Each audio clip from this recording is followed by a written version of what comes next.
I'm your host Abz and welcome back to another lore video. Now this is a new series where I'll be explaining the story behind different video game titles, explained all in one video. We shall begin with the notorious Gears of War 1. As always, chainsaw your way through that like button and do consider subscribing if you do enjoy the video for more similar content. It's time for you to reload your Nesha shotguns because this is Gears of War explained in one video. Let's do this.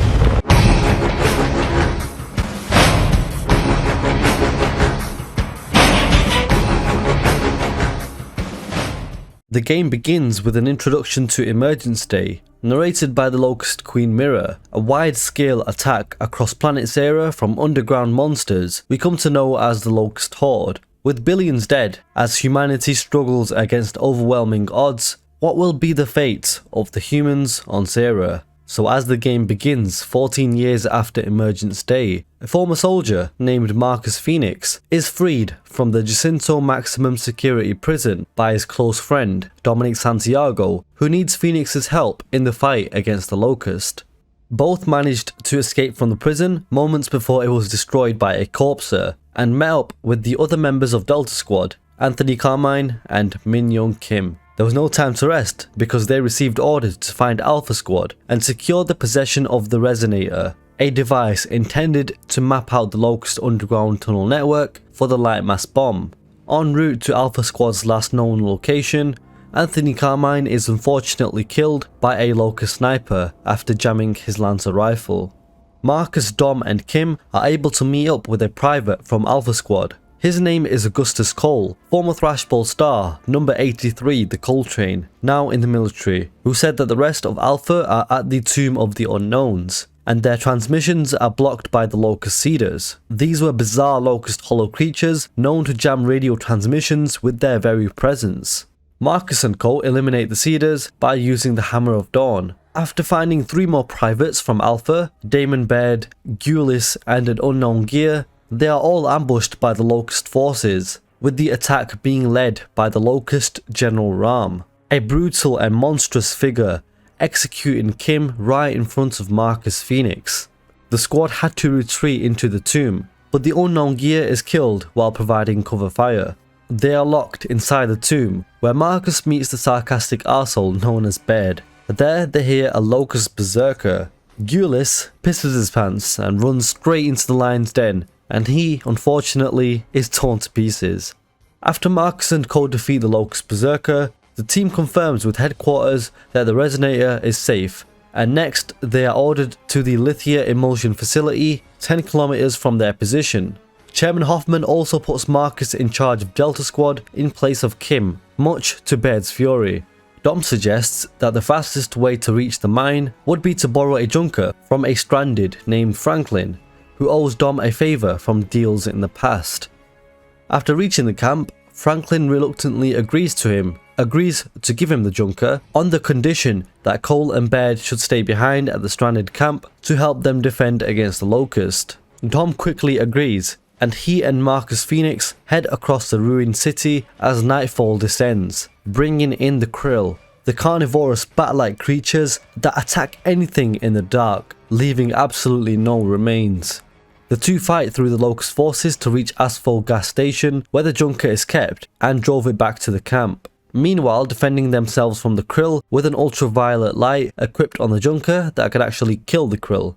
The two arrive at the stranded camp just in time to help defend it from a large Locust onslaught. Once the situation is secured, the team moves onwards towards the mining facility in the junker. Delta Squad reach the outskirts of the mining facility just as the junker ceases to function. They make their way on foot through the abandoned facility and into the emulsion mine tunnels, heading towards a predetermined location where the effect of the resonator should have maximum effect, all the while defending themselves against constant Locust onslaughts. The team eventually reach their target destination after Marcus defeats the corpser, and after securing the area, Baird sets the resonator device off and they narrowly escape back to the surface. Delta Squad momentarily believe that the deployment of the resonator was a huge success, but unfortunately the team quickly learns from HQ that the data collected from the resonator blast was way too little to be of use for the Lightmass bomb. However, a device found by Baird seems to already contain a near-complete map of the tunnel system, with the data linking back to Marcus's father, Adam Fenix, and his home, the East Barricade Academy. With Chairman Hoffman signaling to reroute the choppers to EBA, meanwhile the Locust General Ram was cunningly listening in on comms from underneath, plotting his moves to act before the cog, being one step ahead. Delta Squad rides a King Raven helicopter to the East Barricade Academy, now ruined and heavily controlled by the Locust. Losing a second King Raven to an attack by Nemesis air spores in the sky, which are deployed from Locust Cedars. The team escape the onslaught and are dropped off just outside the Academy, and are forced to fight their way through massive numbers of Locust on their way to the mansion where Adam Fenix lived. Baird, being the blonde mechanical genius that he is, discovers an APC in need of repair at the back of the mansion, and he and Cole rush off to repair it, while Marcus and Dom search the mansion for the data. After finding the hidden laboratory in the basement, they leave their cloaked robot, Jack, to download the data and defend the house against the waves of Locust attackers. As Jack finishes downloading the tunnel maps, the two soldiers rush for the newly repaired APC behind the mansion, but a gargantuan reptilian-like locust called a Brumac is already charging towards them. Delta Squad and Jack reach the APC just as the Brumac smashes through the mansion, escaping from the pursuing monster. Delta Squad now rushes for the train station to get aboard the Tyro Pillar, an armoured freight train carrying the lightmass bomb at the front. Along the way, they're held up by an open bridge with the busted controls thanks to the downed power lines, because the Locust are one step ahead. Using the fried corpse of the Brumac to connect the two transformers, they get the bridge down and make it to the station. The Locust attack them at the station and prevent Cole and Baird from jumping onto the train as it speeds past, leaving only Marcus and Dom to battle through to the front of the train as it travels across the wasteland towards the Locust stronghold.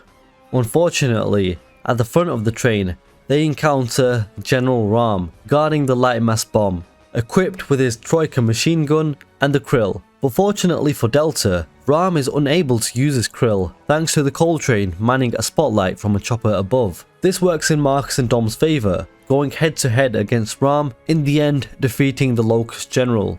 With a destroyed bridge quickly approaching as the train speeds ahead, there's no time to think. Marcus uploads the tunnel data into the lightmass bomb and activates it, escaping from the train by jumping into a nearby King Raven with the help of Dom and Colonel Hoffman, seconds before the train falls off the tracks and into the emulsion below.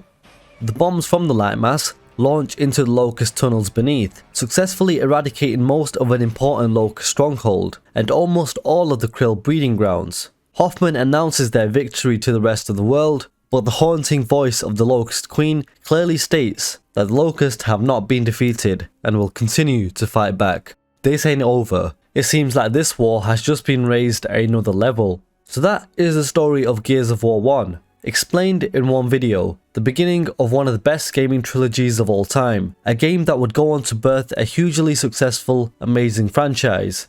Subscribe and turn on all post notifications to ensure you don't miss more similar content like this. What did you think of the Gears 1 campaign? Let me know in the comments below. As always, I'm your host Abz, and I'll catch you next time.